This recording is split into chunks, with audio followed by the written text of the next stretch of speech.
Welcome to Dark Diaries, a sanctuary for the stories lost to time, the whispers between the lines of history. Tonight, we pull back the curtain on a gilded age of secrets, where the official record is a carefully constructed lie, and the truth is a ghost that refuses to stay buried. On the morning of September 14, 1856, servants discovered the bodies of Catherine Grimball, wife of Circuit Court Judge Nathaniel Grimball, and a man named Isaiah, enslaved on the Grimball plantation, locked together in death in the judge's own study. The scandal rocked Charleston society to its foundation. 47 prominent citizens signed a petition demanding the case files be sealed permanently. 3 witnesses died within 6 months of the discovery, all from seemingly natural causes. The official coroner's report, stored in the Charleston County Archives, contains only 4 lines. Unusual for such a prominent case. What those 4 lines don't mention, what the sealed depositions reveal, is that Catherine Grimball had been dead for nearly 12 hours before Isaiah's body was placed beside hers. Before we continue with the story of the Grimball family and the conspiracy that consumed them, I want to ask you something. Have you ever heard whispers of secrets in your own city? Stories that were too dangerous to tell? Subscribe to this channel and leave a comment telling us what state or city you're watching from. Let's discover together what really happened in that study on Meeting Street. The truth about that September morning would take decades to fully emerge. And when it did, it revealed something far more terrifying than a forbidden affair. Charleston, in 1856, stood at the precipice of transformation, though few acknowledged the tremors beneath their feet. The city's cobblestone streets bore the weight of carriages carrying men and women who believed their world immutable, their society ordained by divine providence. Along the Battery, grand homes faced the harbor with the confidence of permanence, their piazzas shaded against the brutal southern sun, their gardens tended by hands that would never own the soil they cultivated. Judge Nathaniel Grimball occupied one of these homes, a 3-story structure on Meeting Street, distinguished by its elaborate ironwork and the ancient live oak that dominated the front garden. At 49, Nathaniel represented the 3rd generation of Grimballs to practice law in Charleston. His grandfather had signed the state constitution. His father had served in Congress. Nathaniel himself presided over the circuit court with a reputation for fairness that made him unusual among his peers. He had on 2 occasions ruled against fellow plantation owners in cases involving the treatment of enslaved people, decisions that earned him respect from some quarters and suspicion from others. His wife, Catherine, had been Catherine Rutledge before their marriage 26 years earlier. The Rutledges claimed lineage back to the colonial governors, and Catherine had been raised with the understanding that her primary duty was to maintain the dignity of both families. She performed this role with grace, hosting the necessary dinners, attending the proper churches, serving on the committees that organized charitable works for the poor whites of Charleston. Those who knew her well noted a certain melancholy in her bearing, a distance in her gaze during even the most animated social gatherings. Some attributed this to the loss of her only child, a daughter who had died of fever at age 7, 16 years before our story begins. Others whispered about different sorrows, though never loudly enough to be overheard. The Grimball household maintained 37 enslaved people across their Meeting Street home and their rice plantation on the Ashley River. Isaiah, 28 years old in 1856, had been born on the plantation, but brought to the city residence 5 years earlier to serve as the judge's personal valet and driver. He was literate, which was illegal and dangerous, having been taught to read by Catherine herself during the years when she still believed she might change her world through small acts of defiance. Tall and composed, Isaiah moved through the Grimball house with the careful dignity of someone always aware of being watched, always conscious that any moment might require explanation. The household also included Dinah, who had served as Catherine's lady's maid for 18 years, and Samuel, the elderly butler, who had belonged to Nathaniel's father. and now managed the daily operations of the house with quiet authority. These three, Isaiah, Denina, and Samuel, would become crucial witnesses to events that none of them fully understood, testifying to fragments of truth that when assembled revealed a picture none could have imagined. Charleston's high society in 1856 operated according to codes as rigid as they were unspoken. The Grimble family moved within a social circle that included the Ravenels, the Pinckney, the Pryor, and other families whose names adorned the membership rolls of the St. Cecilia Society.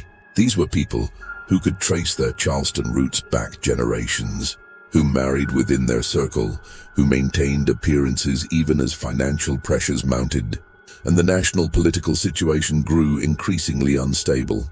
Among these families, the Vanderhoosts occupied a peculiar position. Marcus Vanderhoost, also a lawyer, had long harbored ambitions for the circuit court bench that Nathaniel occupied. The two men had been acquaintances since childhood, but never friends. Marcus practiced a more aggressive style of law, representing the interests of the largest plantations, defending their rights with an ideological fervor that made him popular among the most extreme voices in Charleston society. He often appeared at social gatherings with his wife Eleanor, a brittle woman whose smile never reached her eyes, and their son Peter, who at 24 had already developed a reputation for drinking and gambling that concerned even his father. The summer of 1856 had been particularly oppressive, with temperatures reaching heights that sent those who could afford it fleeing to the mountains of North Carolina or the relative coolness of Sullivan's Island. The Grimballs, however, had remained in the city. Nathaniel was hearing a complex case involving a disputed inheritance that required his presence. In court throughout August and September, Catherine had cited the need to oversee renovations to their plantation house, though servants later testified that she had visited the property only twice during those months. On September 10th, 4 days before the bodies were discovered, Marcus Vanderhoost had hosted a dinner at his home on Trad Street. The guest list included the Grimballs, several other prominent lawyers, a state senator, and a visiting journalist from Richmond who was writing a series of articles defending Southern institutions. The dinner conversation had turned, as it often did in those days, to politics, the Kansas-Nebraska Act, the Sumner Assault, the growing boldness of abolitionists in the North. According to witnesses who attended, Nathaniel had been unusually quiet during these discussions. When pressed by Marcus for his opinion on a proposed state law that would make teaching enslaved people to read a crime punishable by imprisonment, Nathaniel had responded with characteristic precision. "The law as proposed is redundant. We already prohibit such instruction. Adding imprisonment suggests we cannot enforce our existing statutes, which hardly project strength." It was a careful answer, neither endorsing nor condemning, but several guests noticed Marcus's expression harden. Peter Vanderhoost, already several glasses deep into his father's brandy, had laughed and said something about soft judges making soft law, earning a sharp look from his father but nervous chuckles from others at the table. Catherine had excused herself early, claiming a headache. Isaiah had been summoned to bring the carriage around, and witnesses later recalled seeing Catherine standing on the Vanderhoost piazza while she waited, staring out at the darkened street with an expression one guest described as like a prisoner counting the stones in her cell. The next 3 days passed in what appeared to be routine fashion. Nathaniel presided over court sessions. Catherine received a visit from her sister, managed household affairs, attended a meeting of the Ladies' Benevolent Society, but servants later testified to subtle disturbances in the household's normal rhythm. Dinah noticed that Catherine seemed distracted, often staring at nothing, sometimes startling when addressed. Samuel mentioned that the judge had received several visitors in his study during the evenings, meetings that were unusual because they happened after dinner and involved men who normally would not have called at such hours. On the evening of September 13th, the household followed its standard routine. Dinner was served at 7. The judge and his wife ate largely in silence, Dinah later recalled, with Catherine barely touching her food. At 8:30, Nathaniel retired to his study to review documents related to the inheritance case. Catherine went to her sitting room on the second floor, where she normally spent her evenings reading or doing needlework. Isaiah was dismissed for the night after helping the judge into his smoking jacket and ensuring the study fire was properly laid. Samuel locked the doors at 9:30, as he did every night, and the household settled into sleep. What happened during the next several hours would be reconstructed only partially from physical evidence and conflicting testimonies, but certain facts remained indisputable. At some point between 9:30 that evening and dawn, Catherine Grimold died in her husband's study, and sometime after her death, Isaiah's body was placed beside hers in a tableau designed to suggest a secret affair interrupted by violence. The morning of September 14th dawned clear and already warm, promising another sweltering day. Samuel rose at his customary 5:30 to begin opening the house, drawing back curtains, opening windows to catch what little breeze moved through the city's streets. At 6, he knocked on the study door to wake the judge, as he had done every morning for 20 years. When no response came, he knocked again. The door was locked from inside, which was unusual, but not unprecedented. The judge sometimes locked himself in when working late on particularly sensitive cases. By 6:30, with still no response, Samuel's concern deepened. He fetched the spare key that hung in the butler's pantry, and after hesitating at the threshold, unlocked and opened the study door. The study faced east, catching the early morning sun through tall windows that overlooked the garden as light streamed into the room. Samuel saw Catherine first. She lay on the Turkish carpet beside the judge's desk on her back, still wearing the grey silk dress she had worn to dinner the previous evening. Her hands were folded over her stomach in an attitude of peaceful repose that seemed carefully arranged. Her eyes were closed, her expression calm, almost serene. Isaiah lay beside her, positioned on his side as if he had fallen while reaching toward her. He wore the dark trousers and white shirt that comprised his workflow, but his feet were bare. His eyes were open, staring at nothing, and his right hand extended toward Catherine's shoulder, though not quite touching it. Between them, clearly placed rather than dropped, lay an empty laudanum bottle. Samuel stood in the doorway for what he later described as time outside of time, his mind refusing to assemble what his eyes showed him into any coherent narrative. The desk bore evidence of work, papers spread across its surface, the judge's reading glasses lying atop an open ledger, a glass of whiskey barely touched.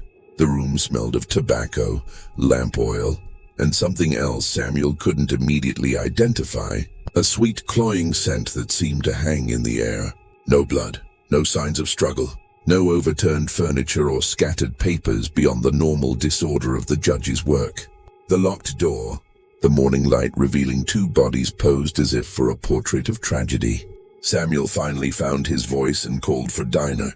When she appeared at the stairs, her expression shifting from concern to horror as she took in the scene. He instructed her to wake the judge immediately and to allow no one else to enter the study. Dinah hurried upstairs while Samuel remained at the threshold, unable to enter, unable to leave. Anchored by the impossibility of what he was seeing, Nathaniel appeared within minutes, wearing his dressing gown, his face already settling into the composed mask he wore in court. He moved past Samuel into the study and for a long moment stood perfectly still, looking down at the bodies of his wife and his valet. Samuel later testified that the judge's only visible reaction was a slight tremor in his hands, quickly controlled. "Send for Dr. Huger," Nathaniel said, his voice steady. "Then send for Sheriff Pembroke. Speak to no one else. Allow no one to enter this room until they arrive." "Is that clear, Samuel?" Nodded. Nathaniel turned back to the bodies. And as Samuel left to follow his instructions, he heard the judge say something in a voice so low it was almost inaudible. "Forgive me, Catherine. God, forgive me. Forgive me, Doctor." Benjamin Huger arrived first at 7:15. a portly man of 60 who had attended the Grimball family for decades. He entered the study with his medical bag and emerged 20 minutes later, his face pale and sheened with sweat despite the morning hour. He spoke briefly with the judge in the hallway, their conversation too quiet for others to overhear, then departed with unusual haste, saying he needed to retrieve certain instruments. Sheriff Thomas Pembroke arrived shortly after 8, accompanied by his deputy, a young man named William Drayson. The sheriff was a political appointee, chosen more for his family connections than his investigative abilities, and he approached the scene with visible discomfort. He spent perhaps 10 minutes in the study, during which servants heard him asking questions of the judge in a deferential tone, more suited to a social call than an investigation. When the sheriff emerged, he gathered the household staff in the front parlor. His questions were perfunctory. Had anyone heard anything unusual during the night? Had anyone seen Mrs. Grimball or Isaiah after 9:30? Did anyone know of any prior relationship between the deceased, Samuel, Dinah, and the other servants? Responded with careful precision. No unusual sounds. Mrs. Grimball had retired to her sitting room. Isaiah had gone to his quarters above the carriage house. No one mentioned the tension they had sensed in recent days, the whispered conversations they had overheard. The fact that Catherine had seemed increasingly withdrawn. Survival in a slave-owning household meant knowing which questions to answer and which truths to keep silent. By mid-morning, word of the tragedy had begun spreading through Charleston society with the speed of fire through dry kindling. Visitors arrived at the meeting street house ostensibly to offer condolences, but clearly eager for details. Nathaniel refused to see anyone remaining in his private chambers. Dr. Hugo returned, briefly entering through the rear of the house, and departed again without speaking to the assembled staff. The bodies were removed late that afternoon, transported to the coroner's facility on Queen Street. No public announcement was made. No notice appeared in the Charleston newspapers. The study door was locked and would remain locked for the next 3 weeks. That evening, as servants prepared a dinner that no one would eat, dinner was summoned to the judge's private study, a smaller room on the second floor, separate from the death scene. She found Nathaniel seated at his desk, but he was not working. He simply sat, staring at nothing, his hands folded before him. When he finally spoke, his voice carried a weight that frightened Dina more than any anger could have. "Tell me the truth," he said. "Not what you think I want to hear." "The truth? Did Catherine and Isaiah have an affection for each other?" Dina considered her response carefully. In this house with this judge, the truth might be safer than a lie. "Mrs. Catherine taught Isaiah to read, sir, years ago when he was just a boy. They talked about books, sometimes about ideas, but it was like a teacher and a student, sir. Nothing else. I swear it on my life." Nathaniel nodded slowly. "That's what I thought. That's what I needed to hear from someone I trust." He paused, and when he continued, his words chilled Dinah to her core. "What happened in that study wasn't what it appears to be. I know this, but proving it, that's a different matter entirely. Be careful, Dinah. Be very careful who you speak to in the coming days. There are people who want a particular story told, and they don't care about the truth." The official coroner's report, completed on September 16th, consisted of 4 lines. Catherine Grimball and Isaiah Negro, male, found deceased, September 14th, 1856. Cause of death, laudanum poisoning. Manner appears to be murder, suicide, or suicide pact. Case closed. The brevity was stunning for a case involving one of Charleston's most prominent families. No detailed examination of the bodies, no reconstruction of events, no consideration of alternative explanations, just 4 lines and a case sealed. Within days, a petition began circulating among Charleston's elite. 47 prominent citizens eventually signed it, including 3 other judges, 2 state senators, and the mayor himself. The petition requested that all documents related to the Grimball case be sealed indefinitely, citing the dignity of the deceased and the preservation of public morality. The request was granted by a special session of the court held behind closed doors, presided over by Judge Horatio Prio, Nathaniel's colleague and supposed friend. The case files, including witness testimonies, the coroner's preliminary notes, and any physical evidence, were placed in a sealed box and stored in the courthouse vault, accessible only by court order. Nathaniel Grimmel did not attend the sealing proceedings. He had withdrawn entirely from public life immediately following the deaths, taking a leave of absence from his judicial duties. The Grimble house on Meeting Street remained shuttered, its windows covered, no smoke rising from its chimneys. Servants reported that the judge stayed primarily in his upstairs chambers, seeing no one, eating little, spending hours writing in journals that he allowed no one to read. In the quarters above the carriage house where Isaiah had lived, his few possessions were quietly removed by other enslaved members of the household. Among these items, a Bible with margin notes in Isaiah's careful handwriting, 3 books of poetry, a writing tablet filled with observations about Charleston's gardens, and a leather-bound journal that would not be discovered until years later, hidden beneath a floorboard. Catherine Grimmel was buried in the family plot at Magnolia Cemetery on September 17th. The funeral was a small, private affair, unusual for someone of her social standing. Nathaniel attended, supported by his brother Samuel, who had traveled from Georgia. Catherine's sister was there, her face hidden behind heavy mourning veils, weeping throughout the brief service. Notably absent were most of the Ruttled family and many of the Grimms' usual social circle. Charleston society had already begun its judgment. Isaiah was buried the same day in the enslaved section of the cemetery, far from the Grimble plot. No service was held, no marker was placed. Within a month, even the location of his grave would be forgotten.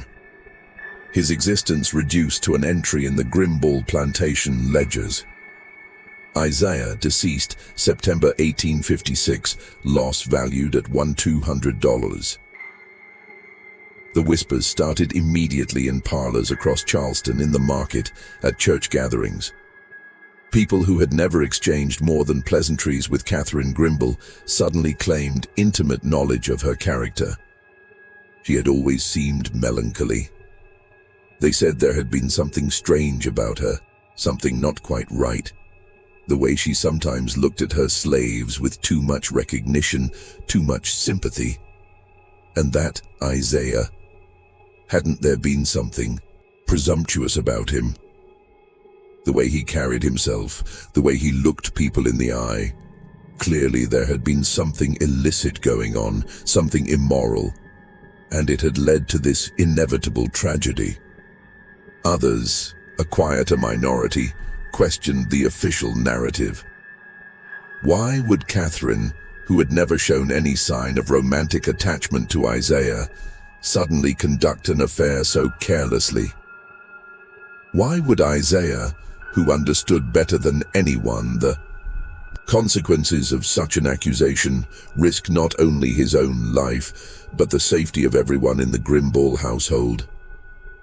Why was the coroner's report so abbreviated? Why were the case files sealed? But these questions were asked only in the most private conversations, and even then with nervous glances toward doors and windows. Charleston in 1856 was not a place where challenging the prevailing narrative was safe, particularly when that narrative served to reinforce existing social structures and beliefs. Weeks after the deaths, Marcus van der Horst visited the Grimble house, arriving early in the morning unannounced. Samuel, who answered the door, tried to turn him away, explaining that the judge was receiving no visitors. But Marcus insisted, his voice carrying the kind of authority that expected compliance. "Tell Judge Grimball that I have information he needs to hear. Tell him it concerns the events of September 14th. Tell him I'm here as a friend." The judge received him in the upstairs study. Their conversation lasted nearly an hour, and though servants could not hear the words, they heard the tone. Marcus's voice, initially measured and sympathetic, gradually rising to something more insistent, almost threatening. Nathaniel's responses came less frequently and quieter. When Marcus finally left, Samuel noted that his expression carried satisfaction, like a lawyer who had won an important concession. That same afternoon, Nathaniel emerged from his self-imposed isolation. He called Samuel and Dina to the study and spoke to them with a composure that seemed forced, artificial. "I am returning to my duties on Monday," he announced. "The house will reopen. We will resume normal operations. The past must remain past. Do you understand?" But before dismissing them, he added something else. Speaking directly to Dina, "You asked me once years ago why I didn't free you. Why I didn't free any of you. Do you remember what I said?" Dina nodded. He had told her that freedom papers meant nothing in Charleston, that they could be challenged, revoked, ignored, that she was safer as his property under his protection. Then she would be carrying papers that any constable might declare fraudulent. "I was wrong," Nathaniel said now, his voice hollow. "I told myself I was protecting you, but I was really protecting myself, protecting my position, my reputation, my place in a society that I should have challenged instead of accommodated. And now Catherine is dead, and Isaiah is dead. And he stopped, seeming to realize he had said too much. "Be careful, Dinah. Trust no one, not even me." Judge Nathaniel Grimaud returned to the circuit court bench on October 1st, 1856, exactly 17 days after the deaths. His colleagues welcomed him back with expressions of sympathy that seemed rehearsed, hollow. Court proceedings resumed, and for several weeks life appeared to return to its previous rhythms. But those who knew Nathaniel well noticed changes. He had lost weight. His face had acquired new lines, and there was a hardness in his eyes that had not been there before. In early November, something unexpected happened. A letter arrived at the courthouse addressed to Judge Grimaud, but intercepted by his clerk, a young man named Daniel Ravenel, whose family connections had secured him the position. The letter bore no return address and had been posted from Columbia. Daniel, following what he later claimed were his duties, opened and read the letter before presenting it to the judge. The letter's contents were brief but explosive. "Judge Grimaud, I was Dr. Huger's assistant on September 14th. What I observed in your study contradicts the official report. The positioning of the bodies, the rigor mortis, the lividity patterns, nothing matched a simultaneous death or even deaths within the same hour. I kept silent because I was told to, but my conscience troubles me. I am leaving South Carolina.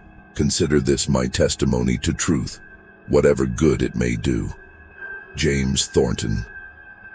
Daniel Ravenel immediately took the letter to Marcus Vanderhorst, not to Judge Grimaud. This fact would later prove significant. Marcus called an emergency meeting of several prominent attorneys and judges that very evening, held at his office on Broad Street. Nathaniel was invited, though it was clear he was being summoned rather than consulted. According to later testimony from a clerk who overheard portions of the meeting, Marcus had presented the letter as evidence of a potential scandal. Not the scandal of September 14th, but the scandal of a cover-up. If this Thornton fellow starts talking in Columbia or, God forbid, writes to northern newspapers, we'll have abolitionists swarming Charleston, calling this another example of southern immorality, Marcus argued. We need to contain this. We need to ensure that the official story remains unchallenged. The response he proposed: pressure Dr. Huger to provide a more detailed report affirming the murder-suicide theory, locate and silence James Thornton through whatever means necessary, and ensure that no other witnesses felt compelled to speak out. Several men in the room agreed, but Nathaniel, according to the clerk's account, stood and spoke for the first time that evening. "Or," he said, his voice cutting through the discussion, "we could acknowledge that there are questions about what happened that night. We could reopen the investigation. We could seek truth instead of convenience." The silence that followed was profound. Marcus finally responded, his voice carrying both pity and warning. "Nathaniel, I understand you're grieving, but you need to consider what you're suggesting. A reinvestigation would require examining Catherine's reputation in detail. It would require questioning the household staff, including your slaves, in ways that might produce testimony that might be even more damaging than the current narrative. Sometimes, difficult as it may be, we must accept that certain truths are better left undisturbed." Nathaniel left the meeting shortly after, and according to Samuel, who waited with the carriage, the judge's hands shook as he climbed inside. That night, Nathaniel did something he had never done before. He summoned Dina and Samuel to his study and spoke to them as equals, not as property. "I need to know what you know," he said. "Not what you think it's safe to tell me. Everything. Catherine's state of mind in the days before her death, any unusual visitors, any conversations you might have overheard. I know you've been protecting me, protecting yourselves, but protection through silence is no longer enough." What followed was a conversation that lasted past midnight. Dinah revealed that Catherine had received letters in the weeks before her death, letters that arrived with no return address, that Catherine read and immediately burned in the fireplace. She described how Catherine had become increasingly withdrawn, more fearful, often checking the windows as if expecting someone. Samuel mentioned the late-night visitors to Nathaniel's study, meetings that had disturbed the household's routines. He named the visitors. Marcus Vanderhorst had come twice, Peter Vanderhorst once, and on September 12th, 2 nights before the deaths, Sheriff Pembroke himself had spent an hour in the study with the judge. Nathaniel listened to all of this with the focused attention he brought to court testimony. When they finished, he asked one more question. "Do you believe Catherine and Isaiah died together by their own choice?" Both Dina and Samuel shook their heads. "No, sir," Dina said firmly. "Mrs. Catherine would never have done that. She was sad, yes, but not that kind of sad. And Isaiah, he was cautious, always careful. He would never have risked himself or anyone else in this house." "That's what I believe too," Nathaniel said. "Which means someone else killed them, and worse, I think I know why." The conspiracy that Judge Nathaniel Grimble began to uncover in those November weeks of 1856 stretched back years and involved some of Charleston's most respected citizens. It centered on money, power, and the upcoming state elections, elements far more dangerous than any forbidden romance. In late 1855, a large tract of land north of Charleston, nearly 3,000 acres, had come up for sale following the death of its owner, Colonel Henry Beaumont, who left no direct heirs.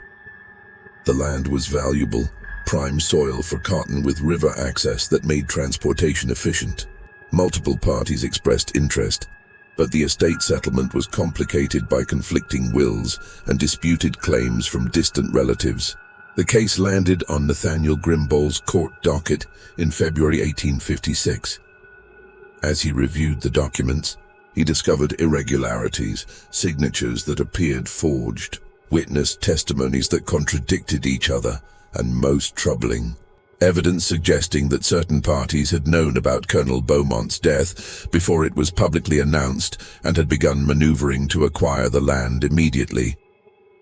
Among those parties, a consortium that included Marcus Vanderhorst, Sheriff Thomas Pembroke, and 3 other prominent Charleston attorneys.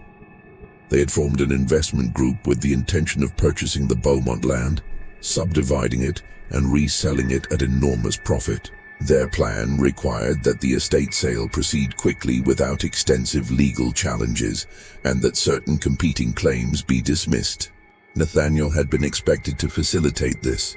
As a fellow member of Charleston's elite, as someone who understood how business was conducted, he should have recognized his role and played it appropriately. Instead, he had done something unthinkable. He had begun a legitimate, thorough investigation of the estate documents. He had discovered the forgeries. He had uncovered evidence suggesting that Colonel Beaumont's death might not have been from natural causes as reported, but from poison administered over several months. And he had scheduled a hearing for September 30th, 1856, at which these findings would be presented publicly. Catherine had learned about this in early September. The letters Dinah mentioned, the ones Catherine burned, they had been warnings, thinly veiled threats suggesting that certain actions would have consequences for the Grimm family. Catherine had tried to convince Nathaniel to drop the investigation, to rule in favor of the consortium to preserve their safety. But Nathaniel, believing in law and justice with a faith that now seemed tragically naive, had refused. On the evening of September 13th, Marcus van der Horst and Sheriff Pembroke had visited Nathaniel's study for a final conversation. They presented him with a choice blunt and terrifying in its clarity. Dismiss the competing claims, rule in favor of the consortium's acquisition, and receive compensation that would make him wealthy beyond his current means. Refuse and face consequences, not threats, they emphasized, just realities. Evidence could be manufactured, reputations destroyed, accidents arranged. Nathaniel had refused.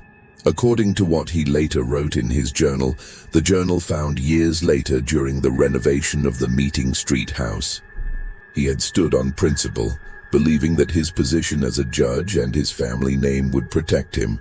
I told them to get out of my house, he wrote. I told them I would see them in court as defendants when I referred their conspiracy to the grand jury. Marcus smiled, and that smile told me I had made a terrible mistake. What happened next? In those dark hours after the household went to sleep, Nathaniel reconstructed from physical evidence and from a confession he eventually extracted from someone close to the conspiracy.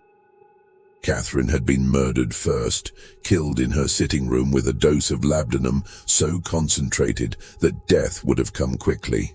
Her body had then been carried down to the study. Isaiah, who had quarters above the carriage house, would have been easy to lure with a message supposedly from the judge. Once in the study, he was murdered as well, again with laudanum, but administered differently, violently, which explained the open eyes and the reaching position of his death. The scene had been staged carefully, the empty laudanum bottle placed between them. Catherine's dress arranged to suggest she had come to the study willingly. Isaiah positioned to imply an interrupted encounter. The study door had been locked from inside, the key left in place to suggest that the two had sought privacy for their final moments together. Every detail calculated to create a narrative that Charleston society would not only believe, but would want to believe. A narrative that reinforced every prejudice and fear about racial mixing and moral transgression. The plan had been brilliant in its cruelty. It silenced Nathaniel's investigation by destroying his moral authority. What judge could prosecute a land fraud case while his own wife lay under a cloud of scandal? It sent a message to anyone else who might consider challenging the consortium's interests. And it did all this while technically committing no crime that could be easily proven. Murder dressed as scandal, political assassination disguised as tragedy. But the conspirators had made mistakes. James Thornton, Dr. Huger's assistant, had noticed the timing inconsistencies in the body's conditions.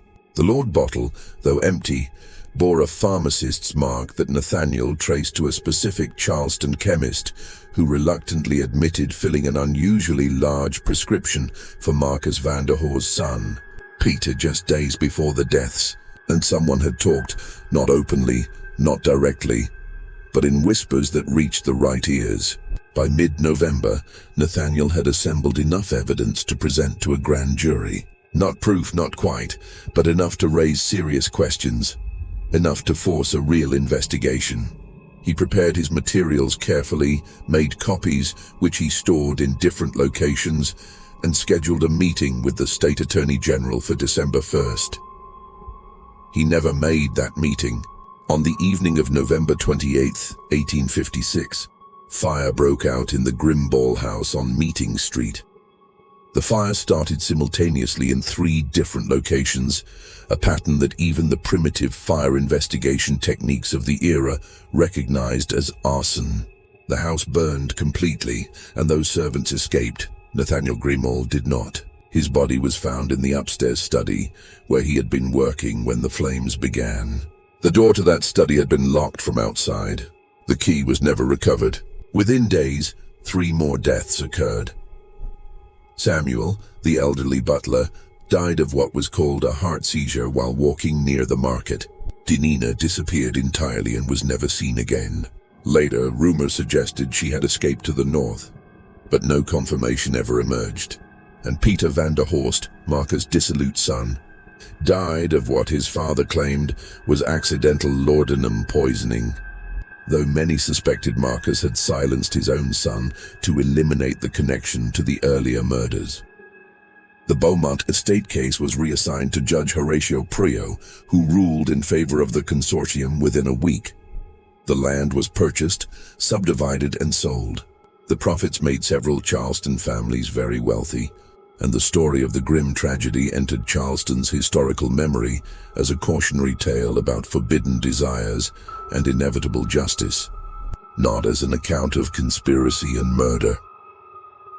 The full truth about September 14, 1856, did not emerge until decades later, long after everyone directly involved had died. In 1889, during renovations to the home that had been rebuilt on the Meeting Street property where the Grimball house once stood, workers discovered a metal box hidden in the foundation. Inside were papers, copies of the documents Nathaniel had prepared for the Attorney General, his personal journals detailing the conspiracy, and something else, a confession. The discovery happened on a humid afternoon in late June. The construction foreman, a man named Thomas Beckett, who had no connection to any of the families involved in the original tragedy, had been overseeing the installation of new support beams in the basement when one of his workers' pickaxe struck something that rang with a metallic sound. Curious, Beckett ordered the area carefully excavated. What emerged was a sealed iron box approximately 12 inches square, its surface marked with rust, but its seal still intact. Beckett, being a cautious man and aware that he was working on a property with historical significance, did not open the box immediately. Instead, he contacted the property's owner, Mr. Jonathan Haywood, a Charleston merchant who had purchased the lot and commissioned the renovation with plans to convert it into a boarding house. Haywood, in turn, recognizing that the box might contain items of historical or monetary value, brought it to the Charleston Historical Society, where it was opened in the presence of 3 witnesses: Haywood himself, the Society's director, Dr. William Ravenel, a distant cousin of the Ravenel family, but with no close ties to the events of 1856, and a local attorney named Samuel Clifton. The moment the box was opened, its contents revealed a story that the 3 men realized would shake Charleston's understanding of its own past. The papers inside were remarkably well preserved, protected by the iron container and the dry conditions of their hiding place. At the top of the stack lay a letter addressed to whoever finds this box, written in a feminine hand that was later identified as belonging to Eleanor van der Horst. The letter explained that Eleanor had written her full confession in 1872, 16 years after the murders. As her health declined and death approached, she had entrusted the document to her pastor, Reverend Thomas Gadsden of St. Michael's Church, with specific instructions. He was to hold the confession for 15 years after her death, then decide what to do with it based on whether those who might be harmed by its revelation were still living. Reverend Gaddon, who died in 1888, had apparently chosen to hide the documents rather than destroy them or make them public, perhaps unable to bear either the burden of destroying truth or the responsibility of revealing it. Eleanor's confession was written across 23 pages in her careful, educated script. She began with a statement that revealed the depth of her torment. "I write this as a dying woman who has lived too long with terrible knowledge. I am a coward, for I write these words only when death makes me safe from earthly consequences. But perhaps cowardice that preserves truth is better than courage that maintains lies. Let God judge me, for I can no longer judge myself." She detailed how the conspiracy had begun in January 1856, when Marcus Vanderhoor and Sheriff Pembroke first learned that Judge Grimar was conducting a thorough investigation into the Beaumont estate case, rather than the preemptive review they had expected. They had met at the Vanderhoord home on Trad Street. Elena remembered because she had been asked to ensure the servants were out of earshot, a request that had struck her as unusual and concerning.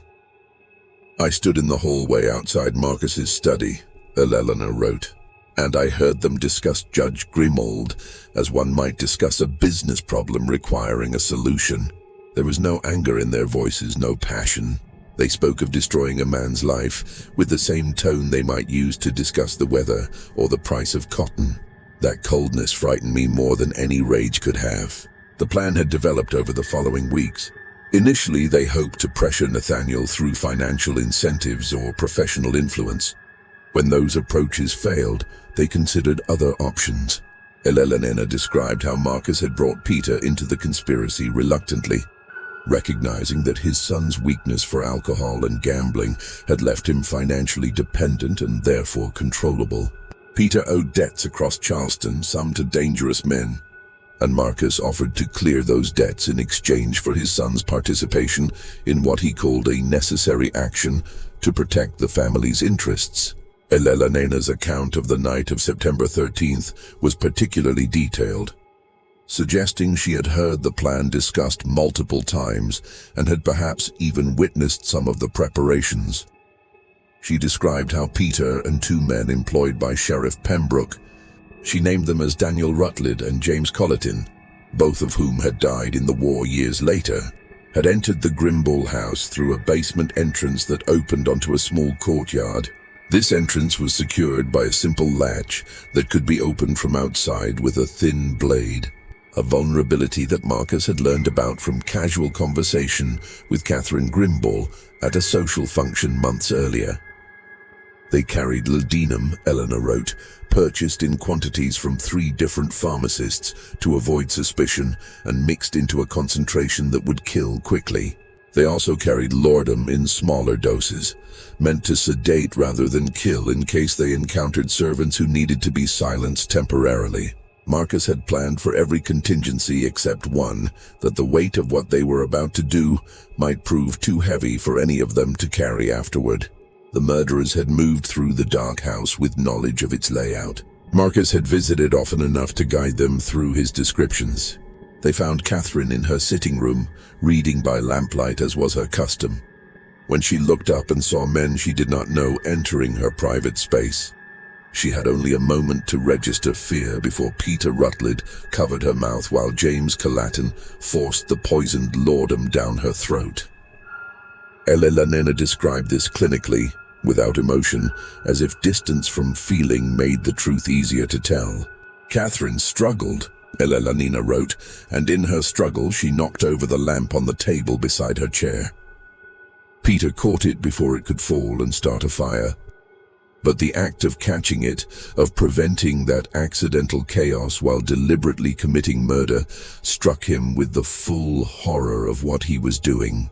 He vomited in the hallway afterward, Marcus told me later, and had to be reminded sharply that he could not fall apart until the work was finished. They had waited with Catherine's body for nearly 2 hours, ensuring she was dead, and that her body had cooled sufficiently to make timing the deaths difficult. During this wait, Elena noted they searched Catherine's sitting room and found letters, the threatening letters that Catherine had burned or thought she had burned.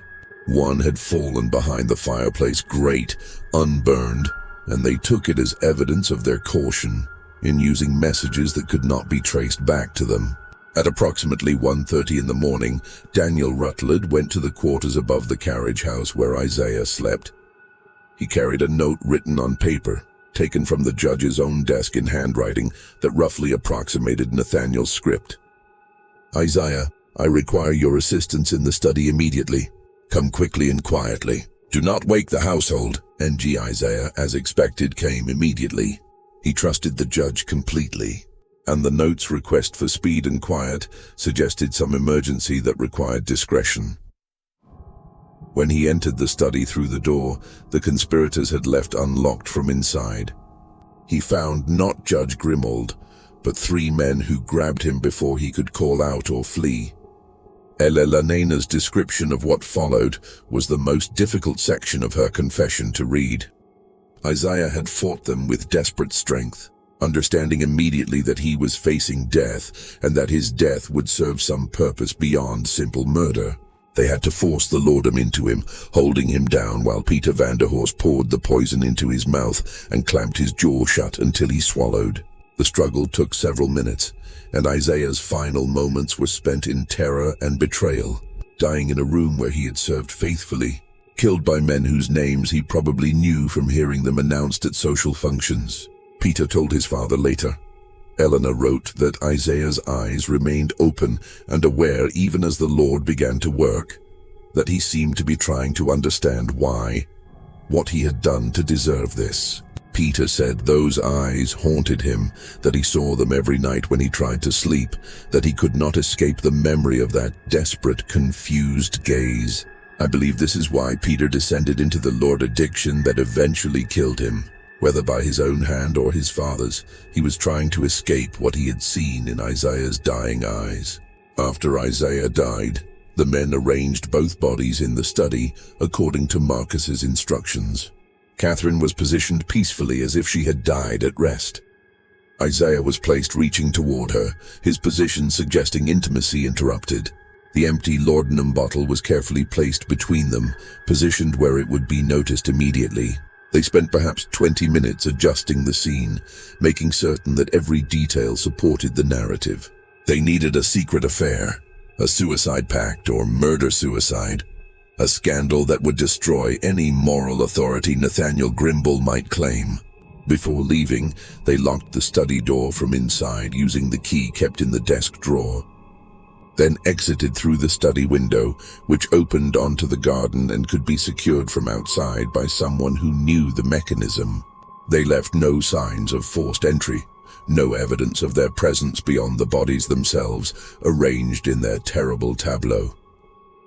Elena's confession then addressed the aftermath. She described how Marcus had returned home near dawn, his clothes changed, his manner composed, and had told her simply, "It's done. The problem is resolved." When she asked what he meant, he had looked at her with an expression she described as utterly empty, as if something human had been removed and replaced with pure calculation. "I knew in that moment," Elena wrote, "that my husband had become something I no longer recognized, or perhaps worse, that I was finally seeing clearly what he had always been, beneath the surface of respectability and charm." I asked no more questions that morning, but in the days that followed, as the scandal spread and I watched the official narrative take shape, I understood piece by piece what had been done. She described her growing horror as the plan's genius became clear. Nathaniel Grimble, confronted with the staged scene of his wife's infidelity and death, was paralyzed. To investigate the murders honestly would require him to subject Catherine's reputation to intense scrutiny, to allow lawyers and officials to examine every aspect of her life, her character, her relationships. The conspirators knew that Nathaniel would choose to protect Catherine's memory over pursuing justice, at least initially, giving them time to consolidate their position and destroy evidence. But they had underestimated Nathaniel's combination of grief and determination. Elena revealed that Marcus had been shocked when he learned through sources in the courthouse that the judge was quietly assembling evidence of the conspiracy. Marcus had believed that the scandal would be sufficient. Elena wrote that no man would risk further tarnishing his wife's name by suggesting her death was anything other than what it appeared. He had not anticipated that Nathaniel would sacrifice everything, including Catherine's reputation, for the sake of truth. The decision to kill Nathaniel had been made in late November during another meeting at the Vanderhorst home. This time, Eleanor had been present, called into Marcus's study to witness what her husband described as the family's commitment to our future. Peter was there, visibly deteriorating, shaking and sweating despite the cool evening. Sheriff Pembroke was there, looking uncomfortable for the first time. And two other men, whom Eleanor did not name, but described as professionals in such matters, brought from Columbia, where they were unknown in Charleston society. Marcus laid out the necessity. Eleanor wrote, "Judge Grimble had evidence that could destroy us all. He had copies hidden in multiple locations. He had written detailed accounts of the conspiracy. He had scheduled a meeting with the state attorney general. The situation required," Marcus said, "a permanent solution.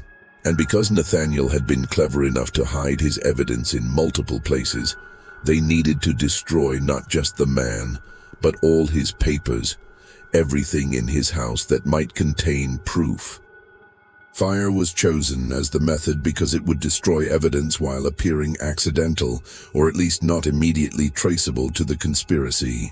The two professionals from Columbia were experienced in such work, Marcus assured the group. They would set fires in multiple locations simultaneously, creating a blaze that would spread too quickly for anyone to control. They would ensure that Nathaniel's study, where most of his recent work was stored, burned completely. Elena described her horror at hearing this plan, at watching her husband calmly discuss the murder of a man they had known for decades, whose wife they had already killed. She had finally spoken, asking Marcus if he understood what he was proposing, if he comprehended the magnitude of evil they were embracing. Marcus looked at me with what might have been pity. She wrote and said, "Eleanor, we passed the point of moral consideration when we acted in September. Now we're simply managing consequences. If you can't support this, you're welcome to leave Charleston and live quietly elsewhere with a generous allowance. But you cannot stay and become a liability." She had stayed, he admitted in her confession, because she lacked the courage to flee, because she feared the power Marcus wielded, because leaving would have required abandoning her home and everything she knew. "I am writing this confession as my judgment of myself," Elena concluded this section. "I was present when murder was planned, and I did nothing to prevent it. I am complicit in Judge Grimble's death, as surely as if I had struck the match myself. I lived 20 more years carrying this knowledge, and I found no peace in any of them." The fire had been set on November 28th, just as Nathaniel was preparing his final documents for the Attorney General meeting. Elena described how Marcus had spent that evening at their home, establishing an alibi, hosting dinner guests who would testify he had been nowhere near Meeting Street when the flames began. She remembered looking across the dinner table at her husband, watching him charm their guests with stories and jokes, and thinking that she was dining with a monster wearing a gentleman's face. News of the fire reached them near midnight. Marcus had responded with appropriate shock and concern, had even organized men to help fight the flames. Though by the time anyone arrived, the Grimble house was already consumed. "I remember standing in our garden," Elena wrote, "watching the orange glow in the sky where Meeting Street burned, and knowing that with that fire, truth itself was being reduced to ash. But truth," Elena revealed, "was more resilient than the conspirators anticipated." Nathaniel Grimaud, perhaps suspecting he might be in danger, had taken precautions. He had made multiple copies of his most important documents and distributed them to different locations. One set he had hidden in the courthouse itself, in a section of the archives where old estate records were stored, disguised among legitimate case files. Another set he had given to a trusted colleague, Judge Horatio Pryor, or so he thought. Prio, it emerged, was himself compromised, and those documents never survived. But the third set, the one Nathaniel had sealed in an iron box and hidden in his own home's foundation, had been placed there weeks before the fire during a period when the house was undergoing minor repairs and the foundation was temporarily exposed. Elena's confession explained that she learned of these hidden documents from Marcus, who spent years worrying about their potential discovery. He would wake at night, she wrote, gripped by fear that somewhere in some archive or hidden location, Nathaniel Grimald's evidence still existed, waiting to expose us. That fear never left him, and I believe it contributed to his death in 1870. He died not peacefully, but in terror, calling out in his final delirium about fires and locked doors and eyes that watched him. The confession also addressed the other deaths that followed November 28th. Samuel's death, which had been reported as heart failure, was actually murder. Eleanor had overheard Marcus telling Sheriff Pembroke that the old butler knows too much and might talk to save others in the household. Samuel had been poisoned with the same concentrated laudanum used on Catherine and Isaiah, administered by Daniel Rutledge in the market, made to look like the natural death of an elderly man. Denina's disappearance was more ambiguous. Eleanor wrote that Marcus had planned to kill her as well, but Denina had somehow learned of the danger and fled. I hope she reached the north, Eleanor wrote. I hope she found freedom and lived long enough to forget what she witnessed. But I never knew, and Marcus never spoke of whether his men caught up with her. Some questions I lived with had no answers, and Peter, Eleanor's own son, her words about his death filled several pages, written in a hand that grew increasingly irregular, as if the act of writing about this particular loss physically pained her. Peter had deteriorated rapidly after Nathaniel's death, consuming laudanum in quantities that alarmed even his father. He spoke frequently, when drunk or drugged, about eyes that watched him, about Catherine Grimball appearing in his room at night, about Isaiah's hands reaching for him. Marcus grew concerned that Peter's deterioration would lead to public confession, that his son would reveal everything in a moment of drug-induced honesty or guilt-driven confession. On March 14, 1857, Elena wrote, Peter died in his bedroom from what Marcus reported as accidental laudanum poisoning, but I knew the truth. I had seen Marcus enter Peter's room that evening with a bottle. I'd heard Peter cry out once, then fall silent. When Marcus emerged, he looked at me with eyes that contained no grief, only calculation. He was suffering. Marcus told me this was mercy. But it wasn't mercy. It was murder. The murder of our own son to protect our position and prevent exposure. Eleanor's confession ended with reflections on justice and guilt, on the price of complicity and the weight of silence.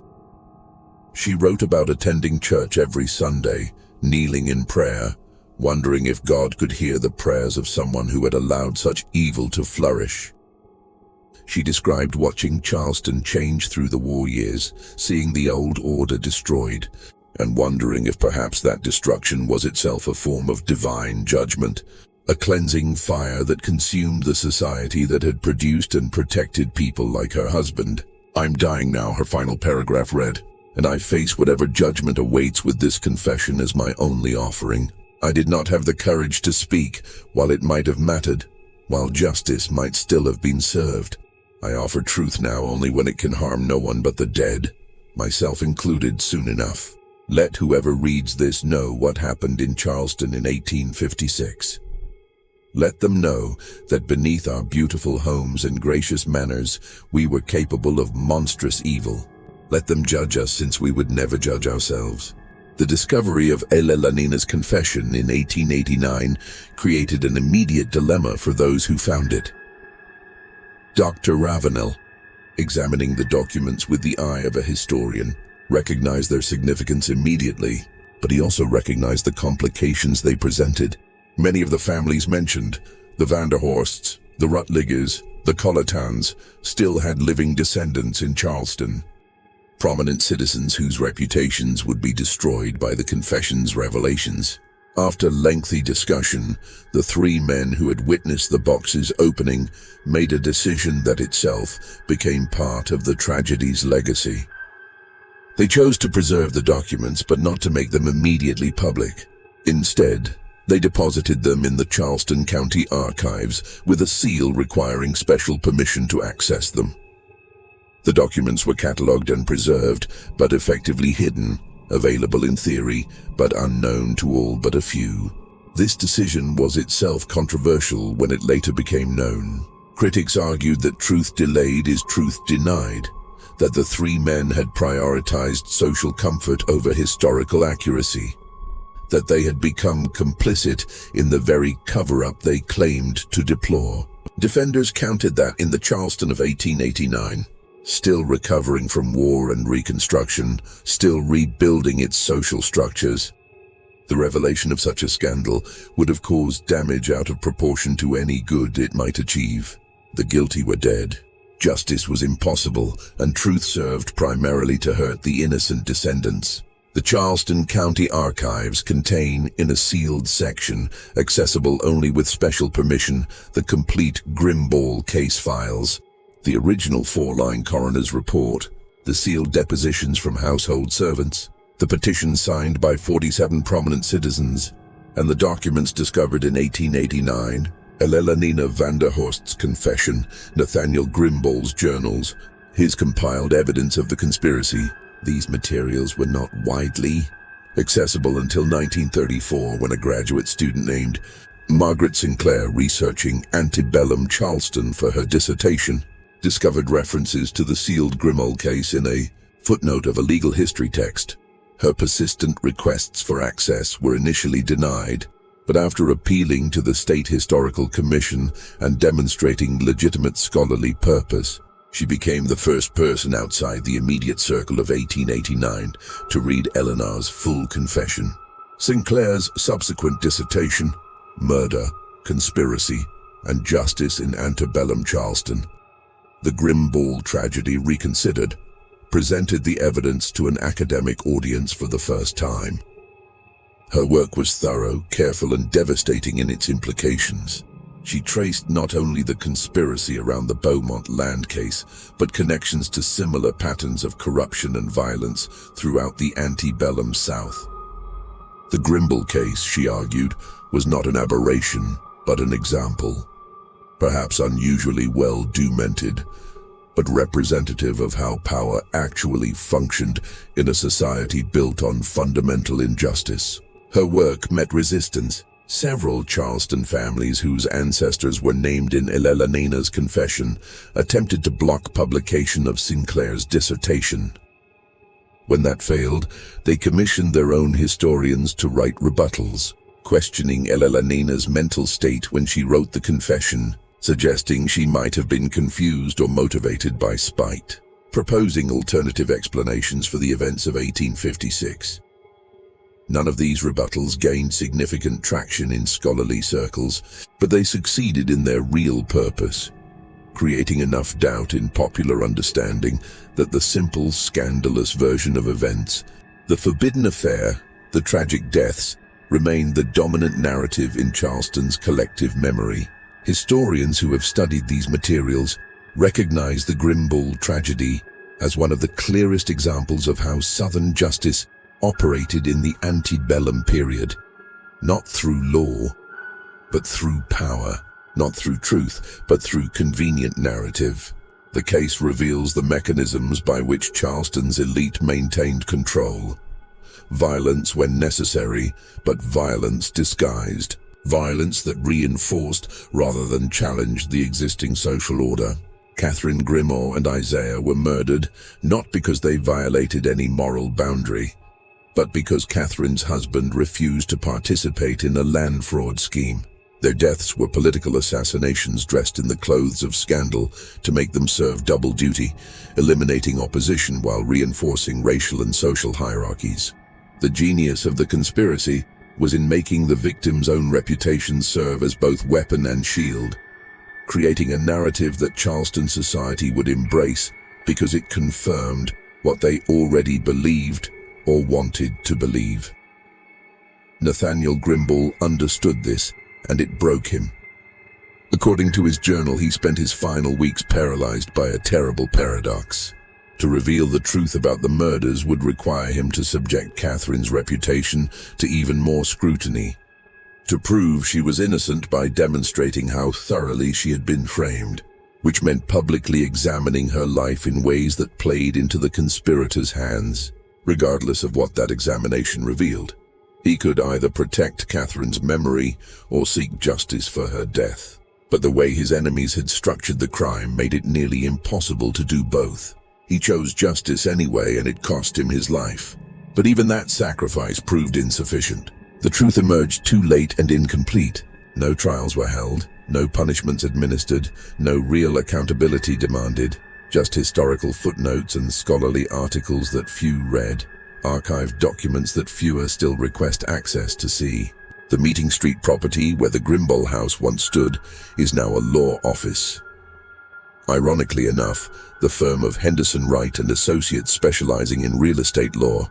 A small plaque outside notes that Judge Nathaniel Grimble once lived there, though it mentions nothing about the circumstances of his death or the tragedy that consumed his household.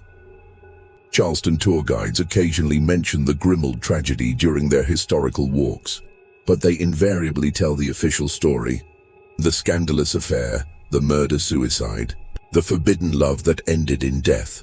The comfortable lie persists because it's simpler than the complicated truth, because it requires no reassessment of Charleston's past, because it makes no demands on the present. In Magnolia Cemetery, Catherine Grimal's grave bears her name, her birth and death dates, and a single line: faithful wife, devoted to duty.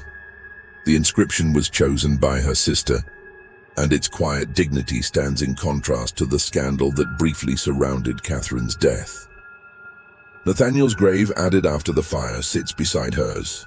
His inscription reads, Nathaniel Grimble, Judge, 1807-1856. He loved justice more than life. No one knows who chose those words, but they serve as a kind of code, a message to anyone who knows the real story. No mention is made of Isaiah anywhere in the cemetery. He lies in an unmarked grave in the enslaved section, a part of Magnolia that has fallen into disrepair, where weeds grow tall and most markers have long since disappeared.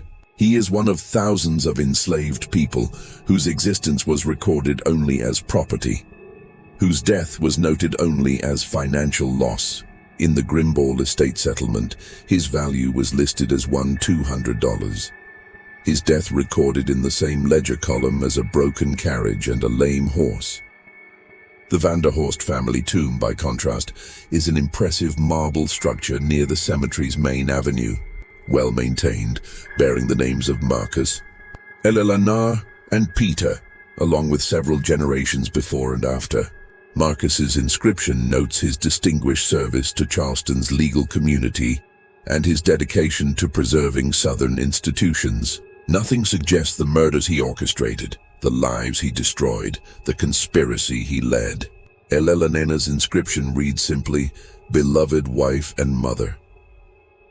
With no hint of the confession she wrote or the guilt that consumed her final years, Peter's grave bears only his name and dates.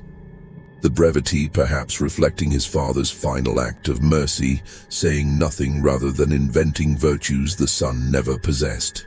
History, as written in marble, tells only the stories that power once remembered. The Vanderhorsts are honored, their crimes concealed beneath respectability. The Grimbles are reduced to a tragic footnote, their victimhood transformed into scandal. And Isaiah is erased entirely, reduced from a human being with thoughts, feelings, and dignity to a nameless participant in a morality tale about forbidden desires. But paper preserves what stone conceals. In the Charleston County Archives, in the libraries of several historical societies, in the collections of universities that study the antebellum South, the evidence exists for those willing to look.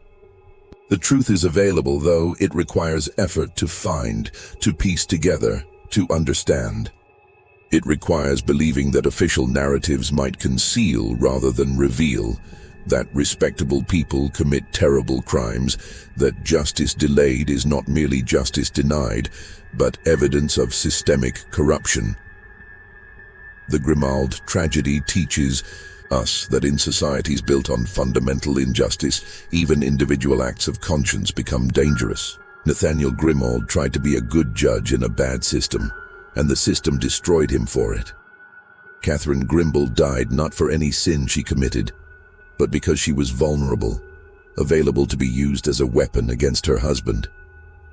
Isaiah died because his position as an enslaved man made him the perfect scapegoat, someone whose victimization would be not only accepted, but expected, whose humanity could be denied even in death. Their story should make us ask difficult questions about our own time, our own society, our own complicity in systems that protect the powerful and sacrifice the vulnerable. But asking such questions is uncomfortable, and comfort is what most people seek from history. So the simple version persists, the scandal, the forbidden love, the inevitable tragedy. Fiction serving the interests of those who benefited from the crime, even generations later. Yet the truth remains waiting in archives and historical records preserved by people like Eleanor Vanderhorst, who lacked the courage to speak when it mattered, but found the strength to write what they could not say. It waits for researchers like Margaret Sinclair, who refused to accept comfortable narratives and demanded to see the sealed records. It waits for anyone willing to look beyond the plaques and the tour guide stories. Anyone willing to ask why some cases are sealed while others remain open, why some truths are preserved while others are erased. The Grimball house burned in 1856. But the evidence survived in its foundation, hidden but preserved, waiting decades to emerge. Perhaps that's the lesson. Truth is more resilient than we imagine. It can be suppressed, delayed, obscured, but it has a tendency to survive, to resurface, to demand recognition, even from generations who would prefer to forget. The dead do not stop speaking, and the crimes of the past continue to echo, continue to raise questions that no amount of comfortable mythology can fully silence. So, what do you believe? Do you think the full story of the Grimballs has been told, or do secrets still linger in the soil of Charleston? Are there similar whispers in your own city? Stories where the official version feels too neat, too convenient? Share your thoughts and your local legends in the comments below. If you're drawn to the shadows of history, to the stories that challenge what we think we know, then you belong here. Subscribe to Dark Diaries, ring the bell, and join us next time as we venture again into the forgotten corners of the past. The dead have stories to tell. We just have to be willing to listen.